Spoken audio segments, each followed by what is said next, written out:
ভয়ে ভয়ে আমার মায়ের জন্য আমার ছোট ভাই ৩ ভাই যশোর থেকে অ্যাম্বুলেন্স নিয়ে গেছে হোটেলা রাত ৩টের সময়, এবং আমাকে 2-2:30টার সময় বলা হচ্ছে যে তারা আসতেছে, কারণ তার আগে আসলে যে আমি গালাগালি করি, মারবো। কেউ আমার সামনে আসতে ভয় পাচ্ছে না। আমি ডাকলাম, আয় ভাই আয়, চল মায়ের কাছে যাবো। আমি বুঝতে পারছি যে এইখান থেকে আমার ইয়ে করবে না।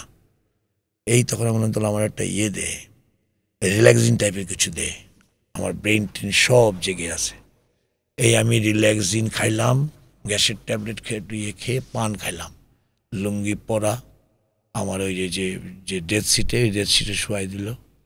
ওরা 2 জন বসে থাকলো আর সামনে বসে থাকলো। মৃত মানুষের মতো আমি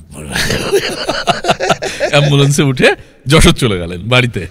আম্মা বাড়িতে থাকে, আম্মা থাকলো থেকে সবাই মনে করলো কোথায় হারাই গেছে কি তো আমি একদিন বাদে বসে ঘুরে গেলাম গা ছদ্মবেশে। আবার কবে ঢাকায় ঢুকছি কেউ জানে না।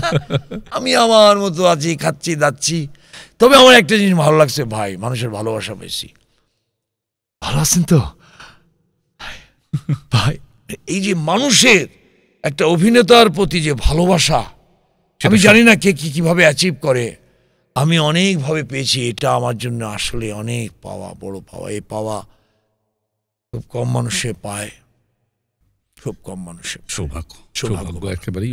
আমি আমার অভিনেতা, দর্শক, শ্রোতা, ভালোবাসার মানুষদের কাছে যতই যা বলি না কেন, আমি তাদের ভালোবাসা শুধু সিক্ত নয়, রিক্তও বটে।